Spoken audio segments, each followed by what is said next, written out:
경쟁력은 세계 최고입니다. 실제 이제 기업으로 넘어가서 제품으로 넘어가는 경우는 한 10개 중에 하나 정도.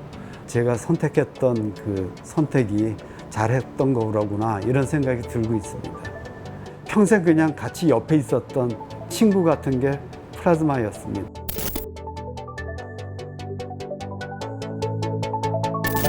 네, 저는 한국기계연구원 환경연구시스템연구본부에서 근무하고 있는 송영훈입니다. 그 플라즈마는 어떻게 보면 일반적으로는 좀 낯선 기술일 수도 있는데요.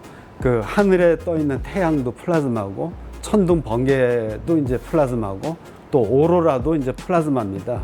근데 이 플라즈마는 제4의 물질이라고 이제 흔히들 이야기를 하는데, 그 고체 상태인 얼음에 왜 열 에너지를 가해주면 물이라는 액체가 되죠. 물에다가 또 열을 가해주면 이제 수증기라는 기체가 되는데, 이 기체에다가 더 에너지를 강하게 주어버리면 드디어 이제 안정된 기체 분자에서 전자가 떨어져 나오는 그 이온화 과정이 생깁니다. 정기적으로 중성이었던 기체 분자가 전자라든지 이런 이온으로 구성되어 있는 것이 이제 플라즈마입니다. 근데 플라즈마는 보통 굉장히 원래 있던 상태에서 전자가 떨어져 나갔기 때문에 다시 안정된 상태로 돌아가려는 힘이 굉장히 강합니다. 따라서 화학 반응을 굉장히 빠르게 하는 특성이 있어요. 그래서 일반적으로 열을 가해서 화학 반응을 일으키려면 한 몇 분씩 걸리는 화학 반응이 플라즈마로 쓰면은 1ms, 즉 1000분의 1초 만에 화학 반응이 굉장히 빠르게 되는 그런 특징이 있기 때문에 첨단 반도체 공장 같은 데서는 작은 반응계를 원하기 때문에 플라즈마 반응 같은 거를 선호하게 됩니다.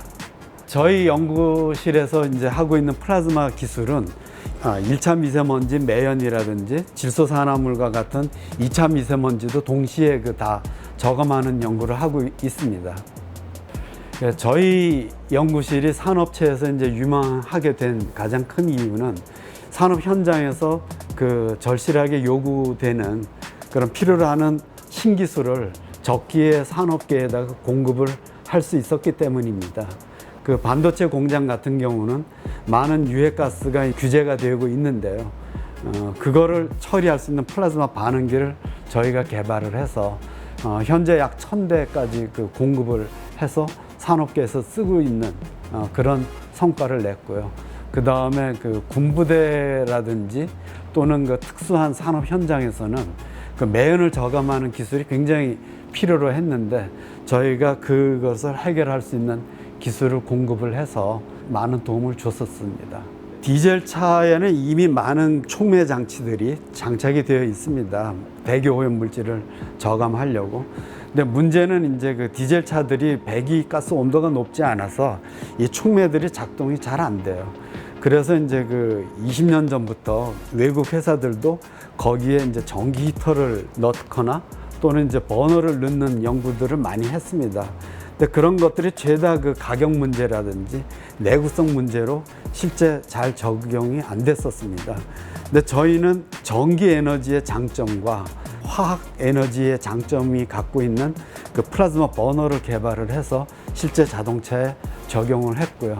경제성도 있고 안정성도 있고 내구성도 있는 기술이 개발이 되어 있습니다. 현재 이 기술은 우리나라는 물론 전 세계 그 미국, 일본, 중국 이런 데까지 다 그 특허 등록이 되어 있고요. 군부대에서 이제 그 실증 테스트가 끝나면 점점 더 많은 곳에 보급이 확대될 걸로 이렇게 기대하고 있습니다. 저희들이 그 플라즈마 관련해서 이제 일을 해온 지가 한 20여 년이 되고 있는데요. 전 세계적으로도 어떤 그 한 분야의 기술에 대해서 이렇게 오랫동안 해온 그 실험실이 많지가 않아요. 그래서 저희들은 아이디어도 처음이었지만 그 다른 데서 따라오기가 참 힘든 게 그 아이디어를 직접 구현하기 위한 그 어떤 전원 장치라든지 부품이라든지 이런 것들이 굉장히 오랜 세월을 거쳐서 내구성까지 확보했기 때문에 경쟁력은 세계 최고입니다. 예, 연구라고 하는 거는 보통 이제 그 기초 연구가 있고 이걸 이제 더 좀 성숙시켜서 응용 연구를 하게 되고 세상에 쓸 수 있는 시제품을 만든 다음에 이제 기업에서 제품화 연구를 하게 됩니다. 주로 이제 대학은 그 기초 연구를 많이 담당을 하고요. 출연 연구소는 그 응용 연구를 많이 담당을 하고, 이제 기업은 제품을 이제 대량으로 양산하는 쪽의 연구를 많이 하게 되죠.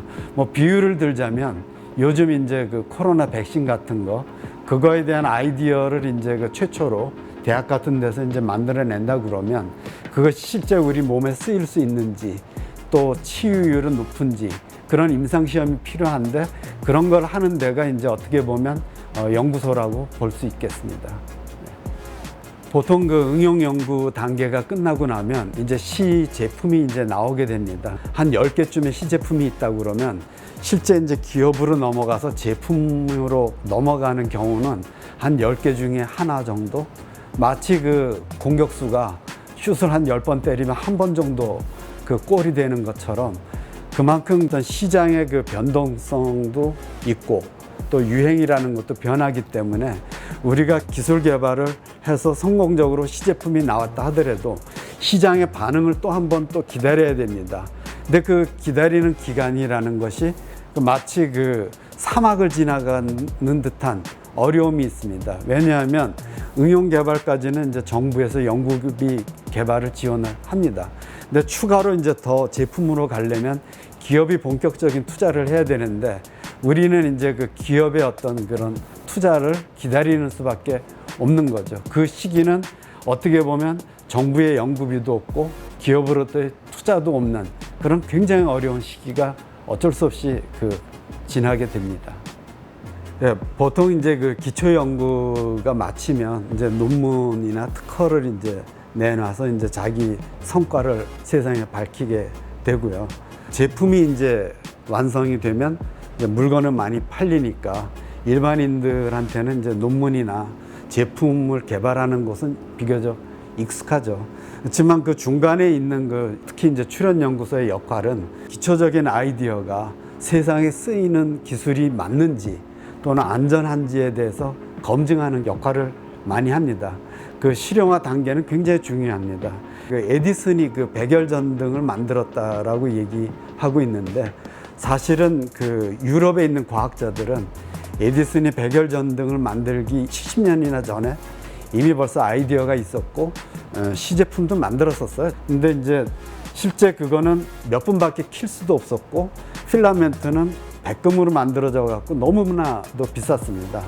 근데 잘 아시는 것처럼 에디슨은 수만 번의 실험을 거듭한 끝에 1200시간이나 그 지속하는 백열전등을 처음으로 만들었죠.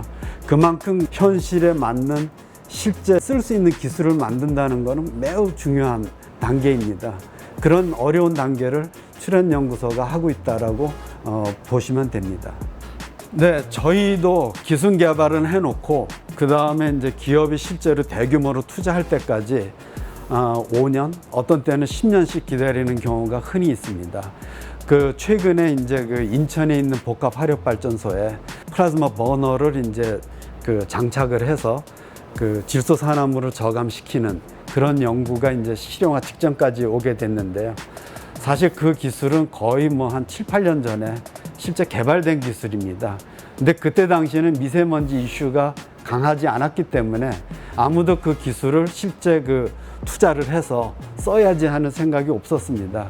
그 7, 8년 동안 저희들은 이 기술이 언제 쓰일까 하면서 애타는 마음으로 그 오랜 시간을 기다렸던 거죠.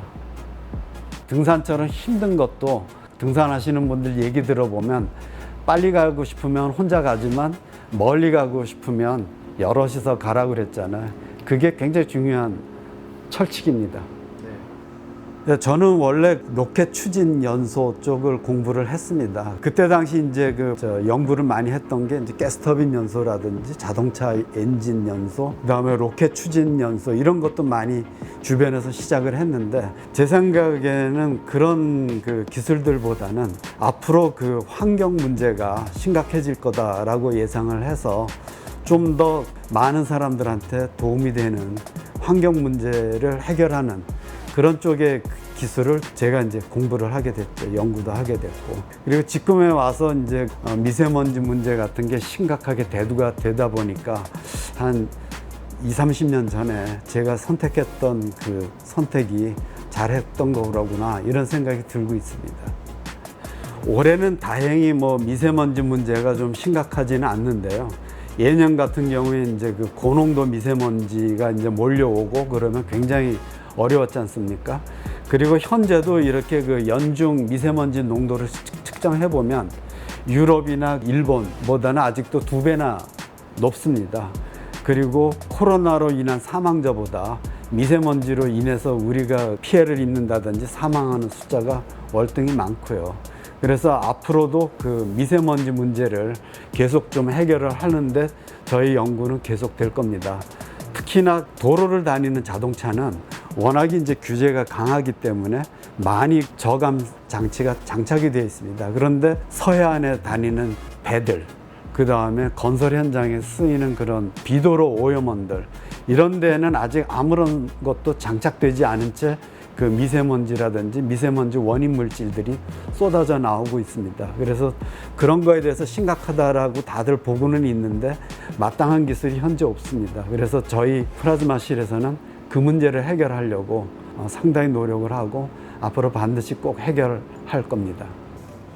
저는 그 플라즈마 연구를 거의 25년, 30년 동안 해왔기 때문에 매일 먹고 자고 하면서도 이쪽 생각만 했어요.